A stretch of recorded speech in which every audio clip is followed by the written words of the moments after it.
Welcome to Paradigm Playbook, the podcast on the business of sports. With 50 plus years of experience, Steve Cook shares insights weekly, featuring top playmakers shaping the industry. Get ready to script your next play. Now, here's your host. Good morning and welcome to Paradigm Playbook. I'm your host, Steve Cook, alongside my guest today, Lena Urusova. That's correct. Okay, not too bad. So Lena and I met a couple years ago. We're reunited through Third Level Consulting. I got excited because Lena covers a topic that we rarely talk about on Paradigm Playbook, and that's the programming side of the sports business, which you could conceivably make the case that it's the most important part of it and most neglected. But Lena has been a club owner, an author of many of the programs, a creative mind, and is currently the founder and CEO of Plan Pro Sport. And we're going to dig into it. So without me kind of ruining your whole reputation, Lena, why don't you introduce yourself? Hi there. I am Lena. As you said, I am the owner of Plan Sport Pro. I started Plan Sport Pro about 3 years ago after having owned a gym for more than 20 years. We sold it. And what I wanted to do was I wanted to take all the information and all the knowledge that I had acquired over that time and put it into a resource for gym owners now to be able to use and to grow and scale their businesses effectively. It's wonderful. I got excited when I met you at Congress and was just looking at the platform and not the complexity of it, but the completeness of it. Yeah. Just so everybody knows, what segments of programming do you cover within your platform? All of them. So we cover preschool, girls and boys gymnastics, ninja, parkour, rhythmic gymnastics, mobile gymnastics, all the camps you need, summer, winter, spring, all of the day camps, birthday parties. We have a games section for anytime you would need games. And then we also have an office section with templates for how to run your human resources, how to run your staffing, and all of that kind of back end stuff that you need for the office. And am I correct in assuming that it's all online? Yes, it's all online and it's available via PDF downloads and also on your tablet, phone, desktop version. So it's a fully functional online platform. So one of the things that I do, our audience is primarily sports business owners. Many of them are gymnastics, but there's dance schools, swim schools, baseball academies. I run a baseball academy, so I'm an outlier in the world of gymnastics, but I'm the only one that has. In fact, maybe I should turn this over to you, but I have a program for gymnastic clubs to teach baseball to 4-year-olds. It's a unique program, but it probably should be part of your platform. So let me ask a question that I do with all my guests, and I'll put you on the spot. Let's go back a couple years to you growing up. So were you an athlete, a bookworm, a teacher's pet, a mama's girl? What were you growing up as a kid? Okay, so I was born in the Ukraine and my family immigrated to California many, many years ago. My mom is a former Ukrainian gymnast. And so gymnastics was sort of in my blood. I had to do it. But not only did I have to do it, I actually really loved this sport. I think that any gymnast could attest to the fact that once you're a gymnast, it just stays with you forever. My mom is an artistic gymnast. I happen to be a rhythmic gymnast. I was a level 10 rhythmic gymnast. And my parents then bought the gym that my mom was coaching at, that I was training at in 94. So then I spent my formative years being a gym rat in the sense that my parents owned this small business, this gym. They worked there. My dad was in the office. My mom was on the floor. I was being a gymnast out on the floor. And I've had every single job in the gym, from working the office to birthday parties to being a camp counselor, running the gym shop. I've done all the things in the gym, take out the trash. But in terms of me, was I a teacher's pet? Kind of, a little bit. I'm always a rule follower. I always do the right thing. I, listen to authority. So yeah. And then in high school, I also was a swimmer. That's my dad's sport. So I would get up at 5 a.m, be in the pool at 5:30, swim, go to school, then do gymnastics after school, and then work or compete on the weekend. So that's who I was. An interesting sidelight that I like to tell, and I encompass the same two sports, gymnastics and swimming. My father was swim coach, and I absolutely hated being in the pool. My sister was a good swimmer, so I got drugged to a lot of swim meets, and I used to sneak off swimming was at the YMCA's back then. Yep. And I used to sneak off to the gym and find the trampoline. And I think that's swimming forced me to be a gymnast. But you're absolutely correct that once you're a gymnast, you fall in love with it. I proclaim very proudly that the world would be a better place if everybody did a little bit of gymnastics. And we're doing our part to get there. In growing up within the business side of it, which part of the business were you attracted to? Were you attracted to the coaching or the running of the business? What was the most interesting to you? Okay, so for me, the trajectory of how this happened, my parents bought the gym in 94. I was a preteen, and it had 50 students in the gym that they bought. It was a 14,000 square foot facility, but only 50 students. They grew it in the single facility. Then when I was away at college, they had the idea to maybe expand and buy a second location a couple miles down the road, just because for lots of different reasons, but it was time to kind of expand. I did 2 majors and 2 minors in college. I was completely overwhelmed. My mom said, just come home, rest for a little bit before applying to jobs. And then what happened is I was sitting at the dining room table and I had all of these ideas for how my parents should run their business. And I don't know why, but they listened to me and they offered me a job. And so the thing that really excited me, and this is what we continued to do until we sold, is growing it. So that's always been my favorite part, is seeing what else we can do. Our one gymnastics program turned into ninja, turned into a parkour gym, turned into mobile, turned into a preschool because we had a wing that wasn't being used on the other side of our facility that was just empty and collected clutter and old chairs. And I was like, this could be a preschool. So then we opened a preschool. So I think just that I love making revenue. I think that any business, is successful when they make money. So that always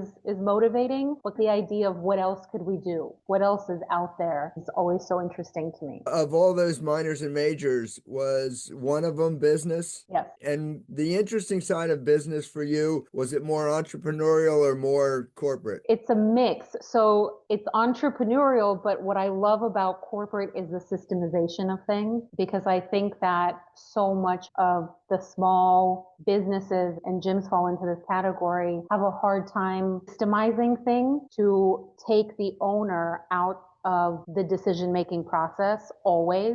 And that is why so many get burnt out. So I really like, there's just no other way to say it, is the systemization of the gym, of the business, so that anybody can fill the role and make a good decision because they know that these are the company values and this is what's expected and this is how we make decisions. And then the owner can go on to create more, or have more time for themselves, or be with their families more, and not have to decide what color paper are we printing the flyer on this month. Yeah, I think sometimes people do a part of the business because they can. And just because you're creating a specific curriculum doesn't mean that your staff can't do it, but it enables you to build your brand in a way that you want to be recognized, and it keeps things in order. I agree with you, and I think it's true of all businesses, but the entrepreneur tends to shy away from really systematizing everything they do. So it's exciting. At what point did you start writing all this down? And I can only imagine what your personal library looks like in all you've written over all these years. Oh, it's on one very large hard drive. When did I start it? When I was offered the job, I don't know, 18 years ago now.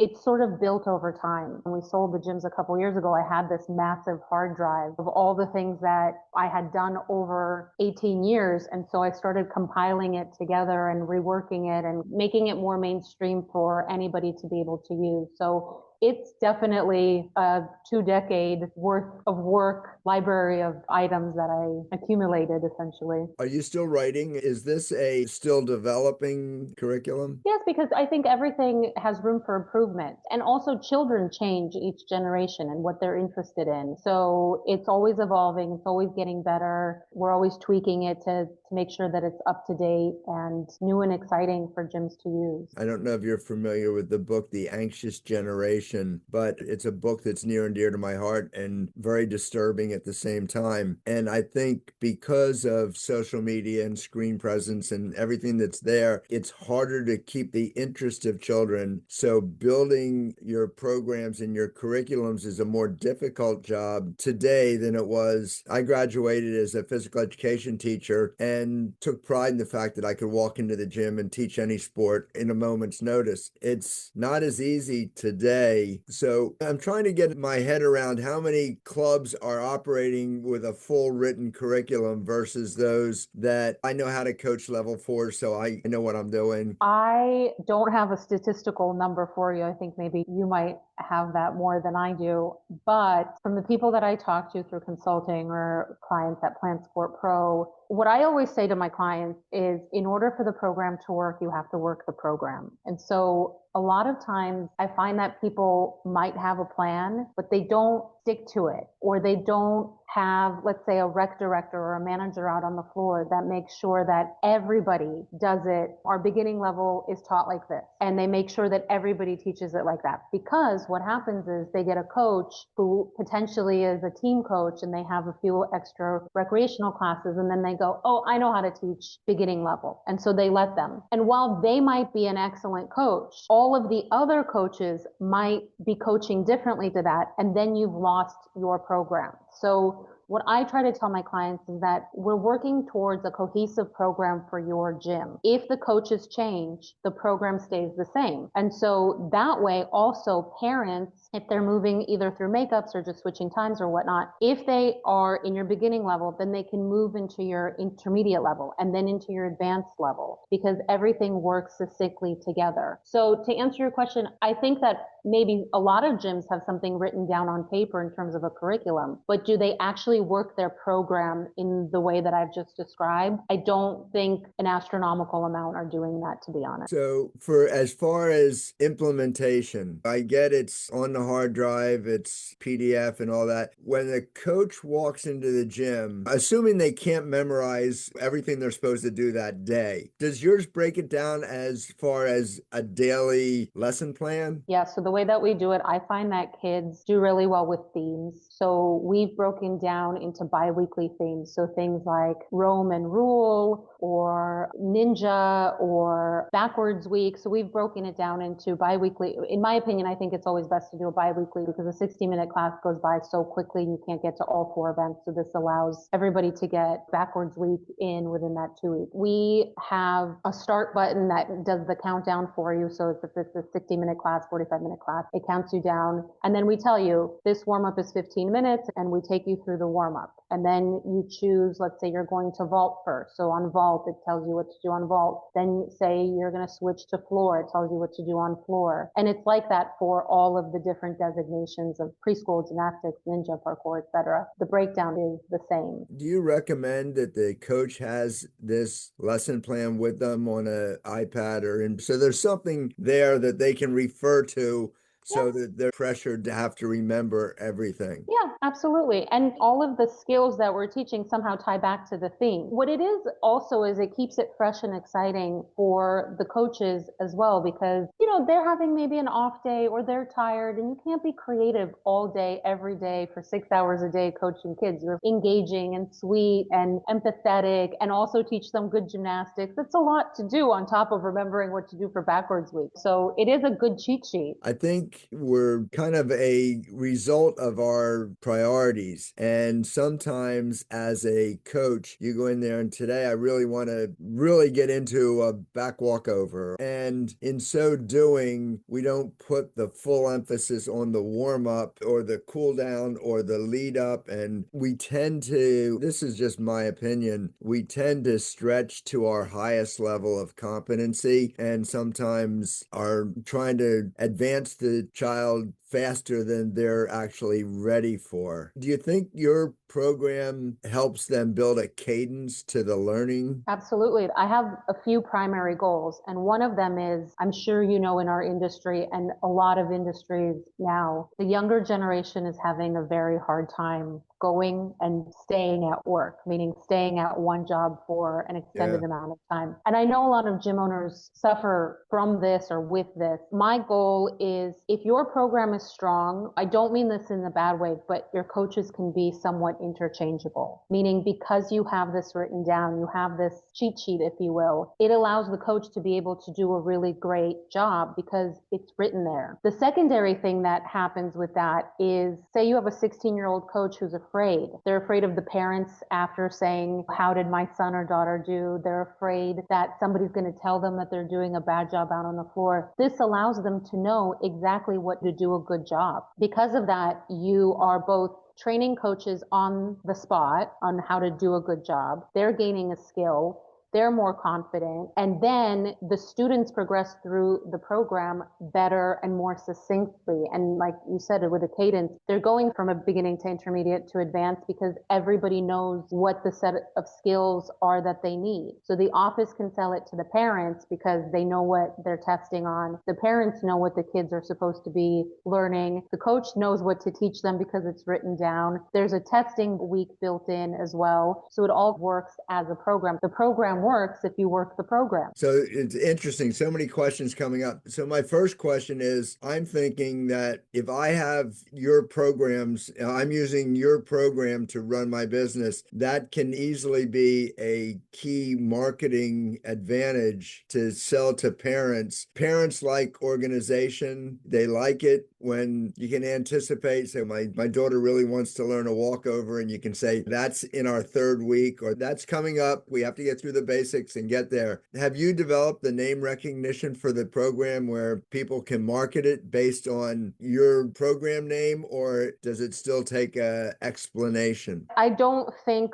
Plan Sport Pro right now is so easily recognizable outside so the parents can recognize the name. I think we're building towards that still because at the end of the day, we are a business to business platform. So, we're not marketing to parents, we're marketing to gyms to help them as a resource. But I will tell you, when we started this program at my gym and I was teaching my front office staff about it, our front office staff became much more knowledgeable about gymnastics and thereby became better salespeople when talking to the parents and were able to secure more trials, more enrollments post-trial.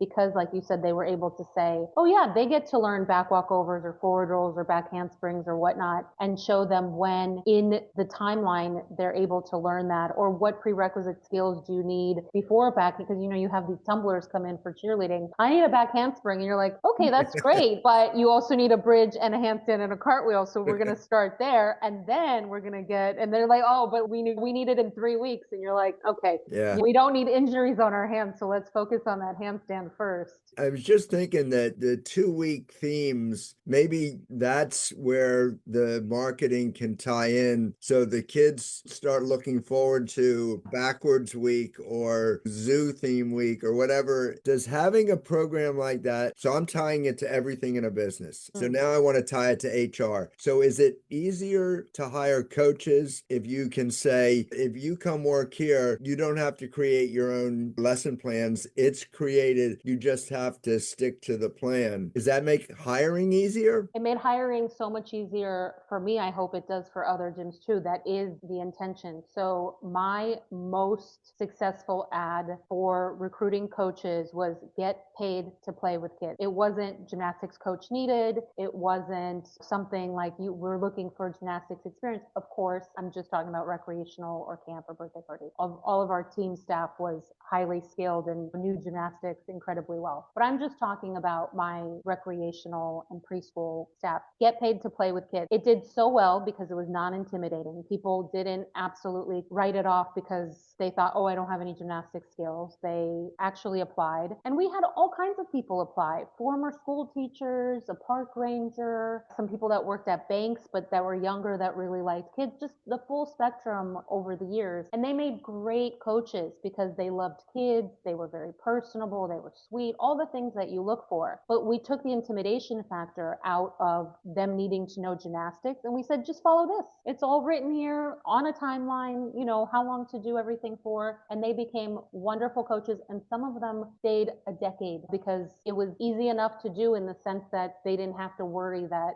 they didn't already come with the skill set that maybe they thought that they needed to have. It's interesting in that we build a brand for our business and then coaches and customers come and go, but the brand is what sticks with us. And now if you're saying that your program becomes a part of my business, then the same thing, staff can come and go. What we're providing stays the same and there's a stability to it. I think stability helps marketing. Yes, absolutely agree. It helps marketing, it helps retention, both with staff, as we've discussed, and with students, because they see how they're moving through the program. Parents are confident in it. They know that there is a program to be followed, a curriculum, the same way that they go to school. First grade, they learn this, second grade, they learn that. It's the same in gymnastics. There's a plan, and I think the confidence is there for the customers as well. Have you ever taken the time to write a paper or a book on the philosophy behind what you're doing? No, but let's add that to the list. To me, there's so much to this that I wrote a book on running a sports business. And so there's little chapters in it that make sense. And the more I thought about it, every chapter I could develop into a book. And I keep thinking is what you're doing is, and I don't know if you've ever read any of the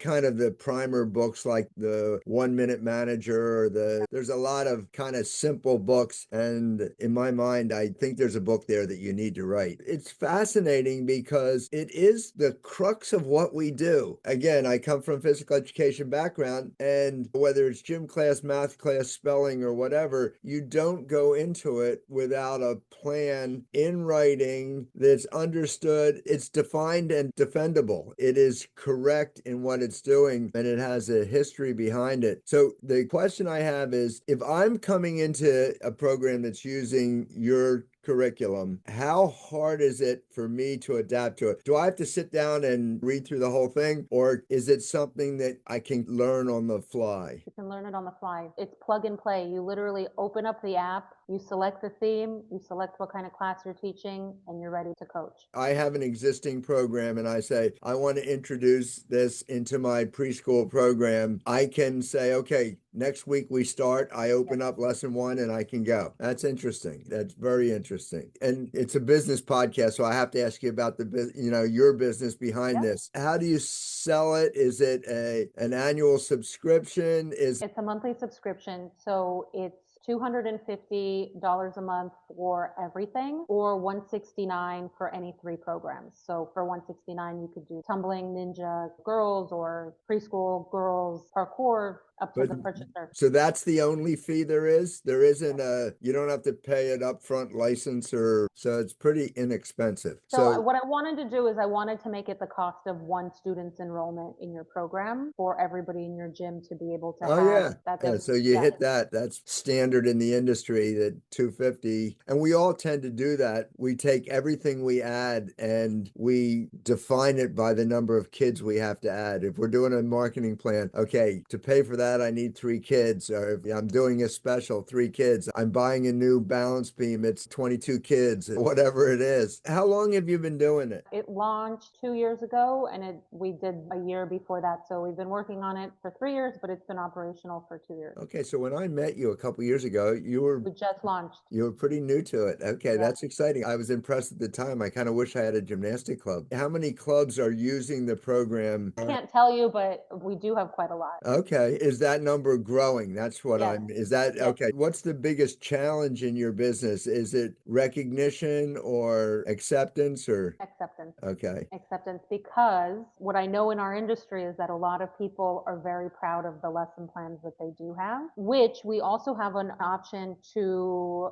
customize. We take all of your lesson plans. You can essentially have Plan Sport Pro, but that's Paradigm Playbook, and it's branded to you and it's your colors. But the point is that not everybody has all of the things. So not everybody has parkour. Like I was the first one in the country to get insurance for parkour because of this curriculum. So many gyms don't even adopt parkour, which I don't understand why, because they have everything that they need to teach it. They have all of the equipment, and in the evenings, they probably are low on enrollment. So why they don't open up parkour, I don't know. I run into that a lot, and it's because they don't understand it well enough to defend it. So when an insurance guy says, no, I've seen parkour, people jump off buildings. And that's a mindset that is the history of parkour from France and how that all developed. But so I agree with you. And I tell this story in a lot of my talks all the time. So I was a parkour athlete when I was a child. The difference was we didn't know it was parkour. We called it climbing trees. And then when it went into the gym, it was an obstacle course. Exactly. But it was parkour in my head. It was.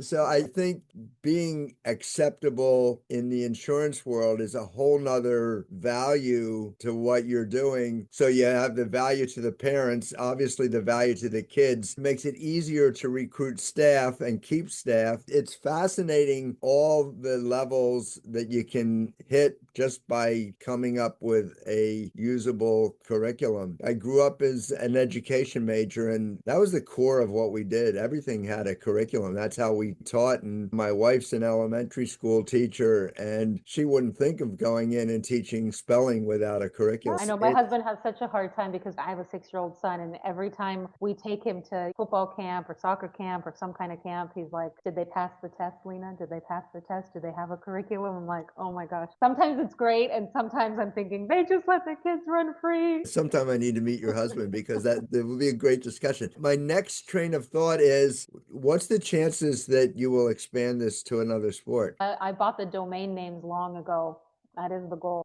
That is Baseball? the goal. Sure. I mean, I'm open to all of it. The next natural things would be like cheer or dance or swim. But yeah, baseball. You know, what's funny when you were talking about baseball before is that I have a camp program. It's supplemental. Part of my camp curriculum is sports specific camps. And we do an intensive week for anybody that wants to run this at their gym, specifically for ball sport, because you do need skills that you can learn in the gymnastics gym that then translate into baseball and football and basketball. There definitely is a lot of overlap in the sports. I'm going to get your address and send you my baseball book. So I wrote a book for parents of baseball players because as a former baseball coach and I run a baseball facility, I hear parents all the time giving poor advice to young baseball players. And we approach it backwards from gymnastics. In baseball, we start by here, take a swing at the ball and I'll tell you what you're doing wrong. Yet we never say, do a back flip and I'll tell you what you're doing wrong. The curriculum-based approach to baseball is what I taught. And because I had a curriculum, I can start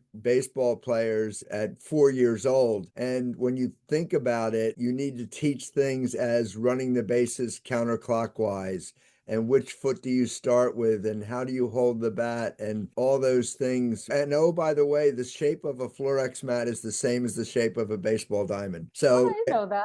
A baseball diamond is not a diamond, it's a square. Yep. And, you know, you can teach it the same way. So another discussion for another time. But this is exciting. Okay, I'm going to have a sign off here. But before we do, for your program or just if somebody wants to have a conversation with you, if we've piqued their interest, how do they get in touch with you? The best way is my website, info.plansportpro.com. Info.plansportspro.com. We'll put it on the podcast. They can find out about the program or send a contact to you. Yes, my contact is on there. The information about the program is on there, and we can go from there. Will you have a booth at Congress, at National Congress this summer? Not this summer. No? Will you be there? I don't know yet. I haven't decided. Okay, I know you're busy. It would be nice to get together in person. I have so many things I want to discuss. I will definitely be in touch. I don't know about everybody else, but I will be in touch. Thank you very much for coming on. And everyone, make it a great day. Thanks for tuning in to Paradigm Playbook. Explore more at paradigmplaybook.com. Want to be a playmaker? Contact stephenjcook.com. Share this episode to spread the word about sports industry opportunities. See you next week.